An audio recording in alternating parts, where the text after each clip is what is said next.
So we're here in the Appalachia region. Right. And The weather outside is frightful. No, I'm just frightful. kidding. It's cold. Snow, yeah, it's cold. Right. It's cold. So Welcome to yeah, Pennsylvania. yeah. So I'm personally from South Texas, and yeah, snow and cold just that and me don't mix. So Right. So in the Appalachia region, you have some really good players that are out here. Folks like CNX, UGI, DT Midstream, Range Resources, and several others that are out here. And we're conducting some projects here. And some of the challenges that we have here we're facing are very similar to what's happened even in Port Arthur, Texas. Right. So in terms of industrial IoT, I can think of things like communication, remote locations. I can think of things like latency, legacy products that are sitting out there, right? I think those are are huge opportunities. Yeah. So a lot of folks that are have maybe low producing wells or things like that aren't investing, but you still need the data. You still have contracts, and there's opportunity there.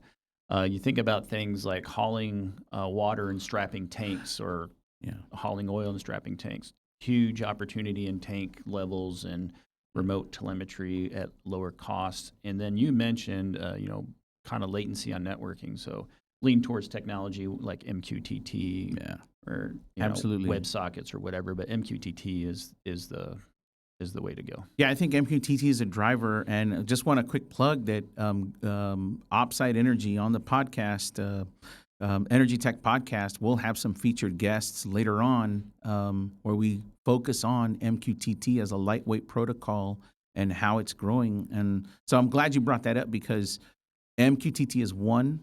Also, the other attainable one is protocols like LoRaWAN that are out there, right? That you can take advantage of with low risk, low cost devices, which is always a challenge, right? We mentioned that earlier. So you can have a time to value project in short order with both MQTT brokers that are available to you, some for free. Same thing with LoRaWAN. You can get an LNS or the network server for free. There's a lot of open source devices there. So so lots of open that can be done. So I think those are challenges. But the other challenge that I think comes regardless of whether you're in South Texas or anywhere else is the subject of cybersecurity. Yeah. So at IDM, we aligned ourselves with a product called TossiBox, for example. Yeah. We're a partner, and we see big data. So we're a partner in some of the Snowflake. The Snowflake space too, the cloud space. But cybersecurity is a huge deal. Getting to the edge devices, getting to these LoRaWAN devices, and really, I heard recently one IT VP tell me that it's really scary when you can get behind any one of my firewalls in the OT network, and I can touch every single IP on the entire network spanning hundreds of miles across thousands of devices. Yeah. So we have some great opportunities to do cybersecurity. It's more than a buzz topic. It's a buzz topic for reasons. Yeah. And I want to take you back. So on that project we talked about a year and a half ago in Port Arthur, Texas, there was an initiative there to secure those networks. Because this the regional player there, not only had they spent a lot of money on a paywall product for this facility, but it was wide open to the internet. So security was a big deal. And so one of the things that was implemented was TossiBox. Why? Because it provided a virtual central lock. It created those VPN class 2 connections in both layer 2 and layer 3. So it gave us connection capability while securing the network and totally hiding those IP addresses from the internet. Right? Yeah, that's where IDM got introduced to TossiBox, and we saw the value immediately and jumped on the bandwagon and became close professional friends with that organization because we see the need that it fills, and it's pretty good. Yeah, so that was a major challenge. And when you secure this IoT device in TossiBox, the different flavors that are there, you pretty much close out your network. You create the true ICS, that industrial control system. You give access to only those that need it. And then if you can reduce cost by actually having technicians related to certain products remote in only to that specific device, even down to the MAC address. So you're essentially securing the network and only making it available outbound ports only, right, for data transmission. And then you're only allowing access for things like maintenance, repair, and then so you don't have, gone are the days of trying to whitelist everything. Really what you're doing is narrowing down the traffic that you're allowing back and forth. And again, that product is a class, I think, a class A network, really, when you deploy it. And that helps solve a lot of the remote telemetry, the remote connectivity issues that folks will have. You can segment your networks. You can really decrease your overall cost of maintenance, and especially when it's a third-party vendor product, right? You might have a skid, for example. And that instead of flying them out on a $300 an hour plus plane ticket plus whatever, and your downtime associated with that, you can get them on the phone or on the computer, and they can network in based on the owner's security policies for a limited time. What's great about that product too is you can say, I want to let this person in for 3 minutes or 10 minutes or 2 hours. Yeah, and then it automatically goes stale and kicks out the client access. Yeah. So there's the challenges we talked about, Todd, and I want to kind of shift a minute here and let's kind of talk about a look ahead because you're gonna get me excited now. Yeah, I want to look ahead. Like let's talk about what's coming. Yeah, what's the crystal ball telling? I mean, you've been in this business, in the industry for 30 years. 30 years. This month, actually, it's January. So yeah, so 30 years. 31 years this month. Yeah, so I'm just over half that in the space myself, and you're a young man. Yeah, well, young in the industry per se, but not a young man. I got the producer back there laughing at that joke. Yeah, so,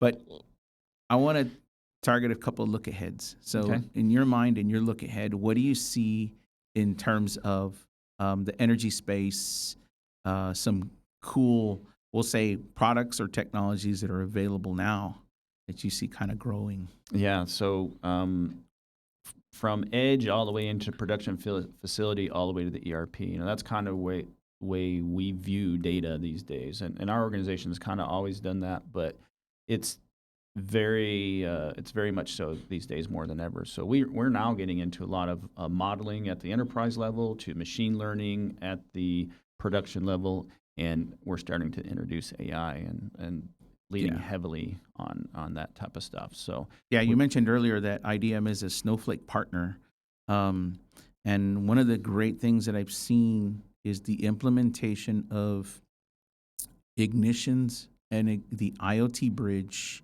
with CirrusLink. Yep. So you've got the ignition deployment, you've got a CirrusLink IoT bridge into Snowflake, and then creating, I don't like the word digital twin, but it's a common word. So you're creating that digital twin that allows you to kind of present that data over and hand it off to someone that otherwise it's a little more meaningful. So you're actually creating context, you're contextualizing the data is really what you're doing. Well, two things on that. Number one is that still fits that IoT premise, right? We have a bridge that is low cost, gets us data to the cloud. And then now we have Snowflake, which is a cost-effective cloud application for people to store their data. But what you're also talking about is the efficiencies indirectly, is the efficiencies saved with your data construct. So we model that data all the way down, technically all the way down at the edge, because we take that edge to the SCADA. In some cases, you're doing it at the production level, at the SCADA level, but for the most part, you model it at the edge to the production SCADA, from the production SCADA across the bridge into your cloud space. And you don't spend a bunch of time in your traditional AWS, you name your flavor of cloud software providers out there, where you are still taking in raw data out of some historian and then turning around and creating your own modeling, the time, the effort, and the overall maintenance on that for application engineers or data engineers or whatever to manage that long term, it adds to that cost. Where instead we go across the IoT bridge, the data is already modeled for you, and it makes it super easy for the enterprise customers to consume it, whether it's going into SAP or you name the product out there at your enterprise level and consume it. That's ready for you. Yeah, and Todd, you kind of summed up a lot of the look aheads that I even want to talk about in kind of one full blown, right? At the edge all the way through into the cloud. You covered just about all the product types that fit that mold. Why? Because like I said earlier, you're really looking for something that's edge driven, reports by exception, right? Lightweight and open architecture. So it really hits each one of those notes here. And then,